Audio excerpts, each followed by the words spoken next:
ಇಂಡಿ ತಾಲೂಕಿನಲ್ಲಿ ನಮ್ಮ ಯಶವಂತರೇಗೌಡ ಪಾಟೀಲ್ ಸಾಹೇಬ್ರವರು 3 ಬಾರಿ MLA ಆಗಿ ಆಯ್ಕೆಯಾಗಿದ್ದಾರೆ ಹಾಗೂ ಮಾಜಿ ಜಿಲ್ಲಾ ಪಂಚಾಯತಿ ಅಧ್ಯಕ್ಷರು ಆಗಿದ್ದಾರೆ ಹಾಗೂ ಒಂದು ಸ್ಪೀಕರ್ ಆಗಿ ಕೂಡ ಅವರು ಕಾರ್ಯನಿರ್ವಹಿಸಿದ್ದಾರೆ ಮತ್ತು ಅವರಿಗೆ ಇನ್ನೂ ಆದರೂ ಸಚಿವ ಸ್ಥಾನ ಕೊಟ್ಟಿಲ್ಲ.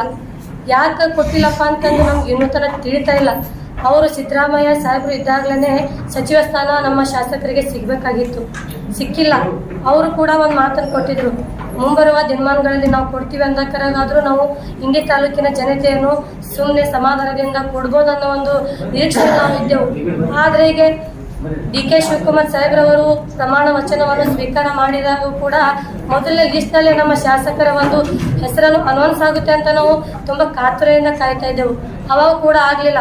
ಅದಕ್ಕೋಸ್ಕರ ಈಗ ಇನ್ನೂ 2ನೇ ಒಂದು ಲಿಸ್ಟ್ನಲ್ಲಿಯೂ ನಮ್ಮ ಶಾಸಕರ ಹೆಸರು ಕೊಡಿ ಅಂತೇಳಿ ಈ ರೀತಿ ಮನವಿಯನ್ನು ಮಾಡ್ಕೊಳ್ಳೋದು ನಮಗೆ ನಾಚಿಕೆಡಾಗ್ತಾ ಇದೆ. ಯಾಕಪ್ಪ ಅಂತಂದರೆ ಇದು ನಾವು ಕೇಳಿ ಪಡೆಯೋದಲ್ಲ, ಸರ್ಕಾರಕ್ಕೆ ಗೊತ್ತಾಗಬೇಕಿದು. ಯಾಕಪ್ಪ ಅಂತಂದರೆ ಇಂಡಿ ತಾಲೂಕು ಹೇಗಿದ್ದಿತ್ತು ಹೇಗಾಯಿತು. ಈ ಒಂದು ಸ್ವತಂತ್ರ ಸಿಕ್ಕಿದ ನಂತರ ಕೂಡ ಇಲ್ಲಿಯವರೆಗೂ ಈ ತಾಲೂಕಕ್ಕೆ ಸಚಿವ ಸ್ಥಾನ ಕೊರತೆ ತುಂಬಾನೇ ಅಂದರೆ ತುಂಬಾನೇ ಇದೆ. ಮತ್ತು ಇಂಡಿ ಮೊದಲು ಹೇಗಿತ್ತು ಹೀಗಾಗಿದೆ ಅನ್ನೋದು ಸರ್ಕಾರಕ್ಕೂ ಗೊತ್ತು ಮತ್ತು ಇಲ್ಲಿರುವ ಎಲ್ಲ ಜನರಿಗೂ ಗೊತ್ತು. ಈ ಜಿಲ್ಲೆಯಲ್ಲಿ ಸಚಿವ ಸ್ಥಾನ ಎಲ್ಲ ತಾಲೂಕಿಗೂ ಸಿಕ್ಕಿದೆ, ಎಲ್ಲ ನಾಯಕರಿಗೂ ಡಬಲ್ ಸಲ ಸಿಕ್ಕಿದೆ. ಆದರೆ ಇಂಡಿ ತಾಲೂಕಿಗೆ ಒಂದು ಸಲನೂ ಕೂಡ ಸಿಕ್ಕಿಲ್ಲ.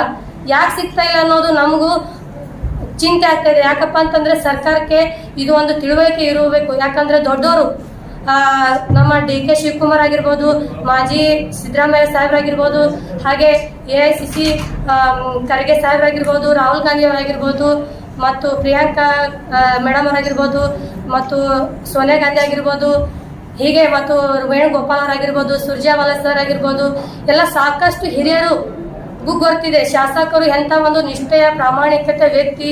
ಅವರು ದೇಶಕ್ಕಾಗಿ ಕಾಂಗ್ರೆಸ್ ಪಕ್ಷಕ್ಕಾಗಿ ಎಷ್ಟು ದುಡಿದಿದ್ದಾರೆ, ಅವರ ಜೀವನವನ್ನು ಕಾಂಗ್ರೆಸ್ಗೆ ಹೇಗೆ ಇಟ್ಟಿದ್ದಾರೆ ಮತ್ತು ಇಂಡಿ ಜನತೆಗೆ ಇಂಡಿ ಜನಕ್ಕೆ ಇಂಡಿ ತಾಲೂಕು ಅಭಿವೃದ್ಧಿಗೆ ಹೆಂಗೆ ಮಾಡ್ತಾ ಇದ್ದಾರೆ ಅಂತ ಎಲ್ಲರಿಗೂ ಗೊತ್ತಿದೆ. ಶಾಸಕರ ಒಂದು ಮನೋಭಾವ ಆಗಿರ್ಬೋದು, ಅವ್ರ ಪ್ರಾಮಾಣಿಕತೆ. ಆದರೂ ಯಾಕೆ ಕೊಡ್ತಾ ಇಲ್ಲ? ಇದು ನಮಗೊಂದು ಪ್ರಶ್ನೆ ಆಗಿದೆ.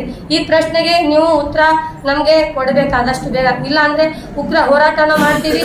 ಇಂಡಿ ತಾಲೂಕು ಜನತೆ ಈಗಾಗಲೇ ಎಲ್ಲರೂ ಹಿರಿಯರು ಮುಖಂಡರು ಹೇಳಿದ್ದಾರೆ, ಯಾರ್ಯಾರು ಗೌರ್ಮೆಂಟ್ ನಾಮಿನೇಟ್ ಆಗಿದ್ದಾರೆ ಅವರು ರಾಜೀನಾಮೆ ಕೊಡ್ತೀವಿ ಅಂತ.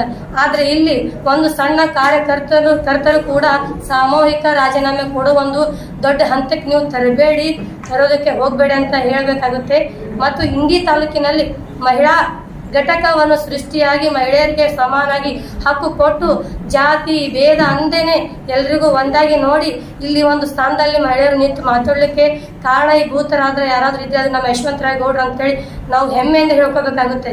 ಯಾಕಪ್ಪ ಅಂದರೆ ಇಲ್ಲಿ ಸಮಸ್ಯೆಗಳು ಸಾಕಷ್ಟು ಇದ್ದು ಹೆಣ್ಮಕ್ಳು ಬಿಂದೆಯನ್ನು ಹೊತ್ತುಕೊಂಡು ನೀರು ತರುವ ಸಾಕಷ್ಟು ಸನ್ನಿವೇಶಗಳು ನಡೆದಿದೆ.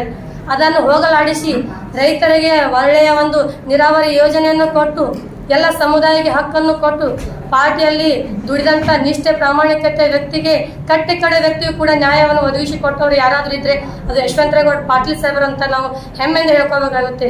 ಇಂಥ ನಾಯಕರಿಗೆ ದಯಮಾಡಿ ಸರ್ಕಾರವನ್ನು ಸಚಿವ ಸ್ಥಾನ ಕೊಡಲಿಲ್ಲ ಅಂದರೆ ಉಗ್ರ ಹೋರಾಟ ಮಾಡ್ತೀವಿ. ಎಲ್ಲರೂ ಪ್ರತಿಯೊಬ್ಬರು ಕಾರ್ಯಕರ್ತರು ಕೂಡ ರಾಜೀನಾಮೆ ಕೊಡ್ತೀವಿ.